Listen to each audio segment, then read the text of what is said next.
What is going on, my YouTube friends, my Patreon friends, my Warning Army friends, man? New live. We got Escapism live, Honda stage, and Euphoria music. I don't know what Euphoria is, but that's cool. Sure, why not? Looking forward to this, man. This song has like a groove to it that I really enjoy. Almost like a little dance break. Oh, my YouTube video didn't pop up. Let me just keep dancing while I fix this. Hold on.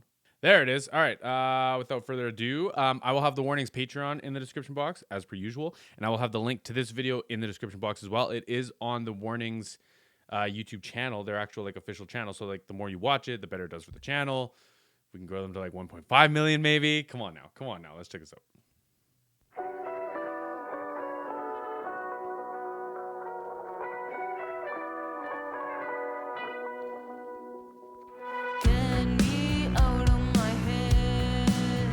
They had a mono overhead. Wicked. I've been experimenting with this myself lately. So I usually run stereo overheads, and lately I've been adding a mono as well. And I'll have to take a peek once we get closer to Pow's kit here and see if we've got some like under cymbal mics maybe. But right out of the gates, man. Right out of the gates. I like it already.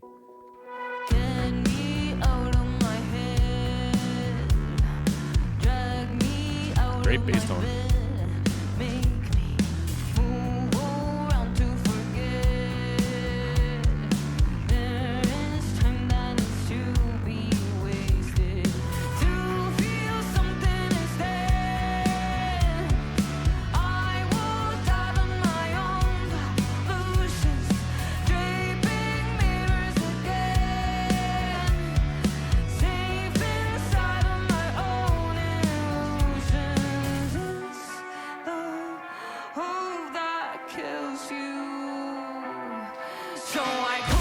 We do have under the cymbal mics. Okay. So we're changing things up from what I've seen in the last miking setups or previous miking setups for the Warning.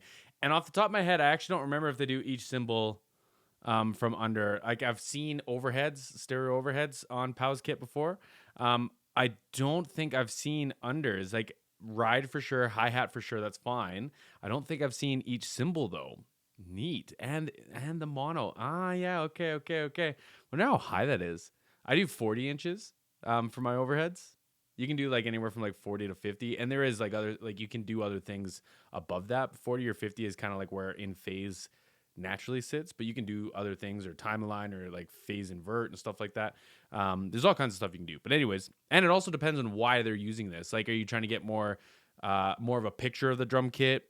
Are you trying to help glue the drum kit? Are you trying to help glue the cymbal? Like there's a bunch of different reasons folks will use a mono overhead, and I can only speculate. Obviously, in my mixes when I mix live, what I'm experimenting with is more snare aggression, and a little bit of like it's mono, right? So like when I'm mixing, when I do a mono overhead, I have it right in the dead center, which you don't really want to crowd because that's like where your vocal, your kick, your snare, and your bass live, right?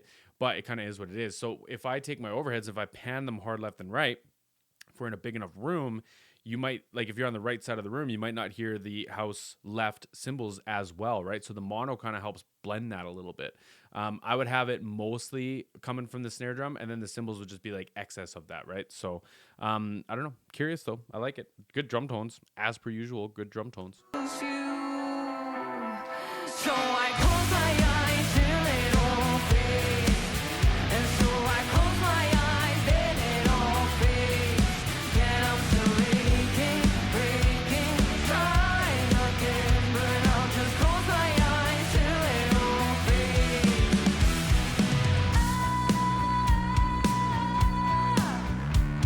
Let's go, pal.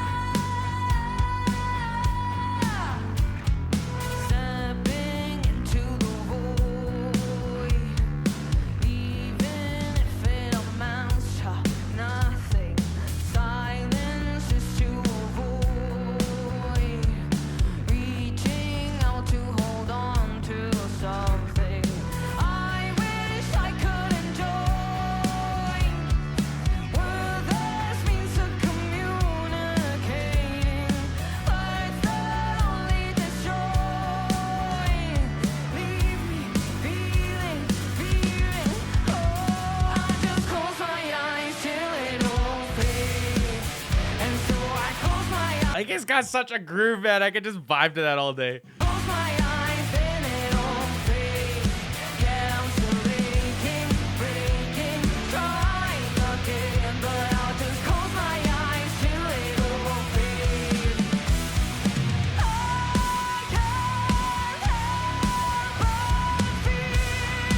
You know, like, I didn't talk about it yet, and this is going to be proof of it again, but, like, Danny's playing a nasty riff to be singing on top of. And, I mean, Ali is singing harmonies as well.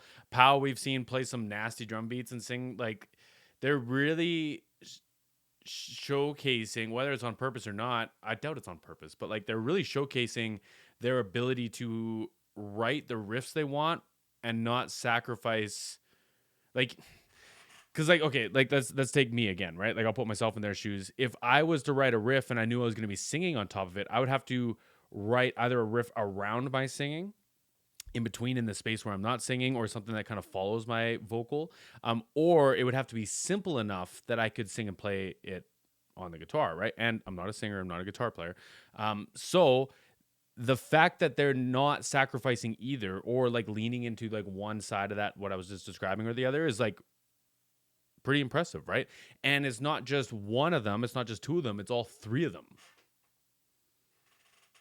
which is fantastic, y'all. Come on now. Like, this riff is, it's not the fastest riff, but it's complicated enough, and it's not just following the vocal where, like, you know, the timing is the exact same. Like, we have this legato vocal and this, like, riff on this baritone guitar that she's playing, and on the bass, right? Like, it's just, it's impressive.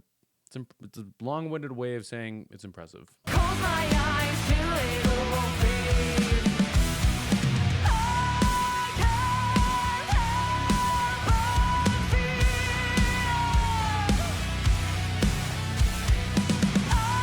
I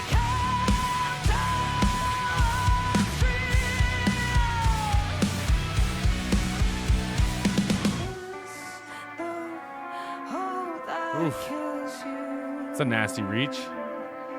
All right, y'all. It's the middle of the video, and I apologize. The recording froze itself and quit recording audio, so I had to go back, and I'm kind of guessing. So I hope I'm just gonna, like, overguess, because, like, who doesn't want to listen to more of the warning? We're gonna go back to about a minute 24 here and see what we can make happen. So let's just keep this going.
See, like, it's dope, man. It's smart, right? So we've talked since, like, the beginning of my warning reactions about how tricky it is to make a three-piece exciting and it have progression through a song, right? So, like, in the studio is one thing. You can have elements come and go. You could have hundreds of movements within a song, and, like, it keeps the listener engaged instead of just being, like, kind of stale and just run like this the whole time, right? Writing, obviously, good writing helps with that. Like, if you go from a clean to a dirty tone, or you go from, like, closed hi-hats to open hi-hats, or, like, this kind of disco-y hi-hat section. It's not super disco-y, but you know what I mean. But, like, for these live mixes, they're being very clever as well, right? And this, I'm assuming they would do, like, if there was an audience and they were performing, like, on a stadium. When I saw them, they did have elements of this too. It's obvious in this mix as well. So what's happening is we have multiple channels of Danny's guitar. They're panned at, like, different variations or whatever. They're spread out. There's kind of, like, left and right happening. I don't know if it's 100% left and right. It's not super common to do 100 left or 100 right. For studio stuff, sometimes it is, sometimes it isn't. In my experience, it isn't. But what they're doing is, like, during the verse, the right side is more present. And this is good because when we're watching Danny, she's off to like, audience right, house or stage left. So emphasize that side, let it like feel like it's matching what your eyes are seeing, right? Going to the chorus, bring up that left side. Now you have more balance. You've got a bigger dynamic jump from verse to chorus. That's a change, right? And even in this section here, maybe it's just where I'm sitting. Maybe it's how my speakers are set up. I'm not quite in the middle of my speakers, whatever. It feels like we're leaning left a little bit now. So it's just like a little bit of a change in what are we, almost at the bridge here. And it's just like little things like that are important, right? They have to happen. Otherwise, it just goes up and you just ride. You just do this the whole time. And the trickiest part of that, not only in finding like ways to make it creative while not taking away from the song, but is to make those jumps happen without the listener directly noticing it. Like it should be more impactful than like noticeable. For me, that's the tricky part. Oh, that kills you.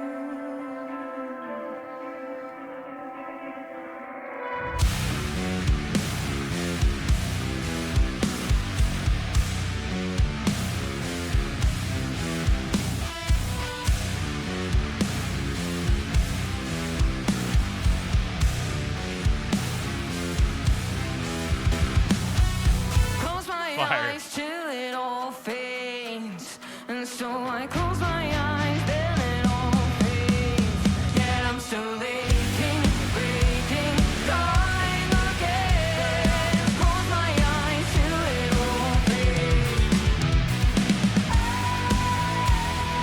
Close my eyes till. Oh, we're getting the hi-hats in there too? Come on now, pal. Make it more complicated. Close my eyes till it all. Close my eyes, yet I'm still aching, breaking, trying again. But I'll just close my eyes till it all fades.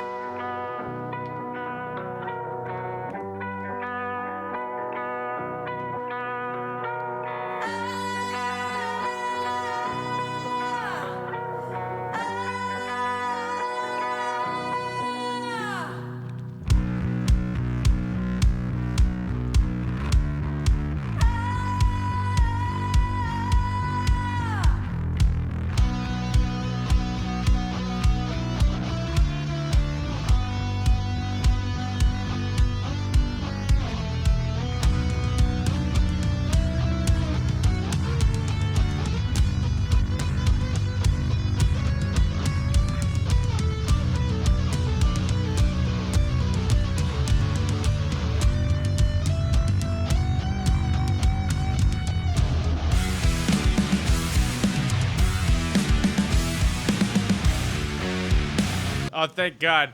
Thank God. I wasn't sure if we were going to go into the halftime again. I was like, oh, this might be like an awkward ending. But no. Got some more headbanging to do, y'all.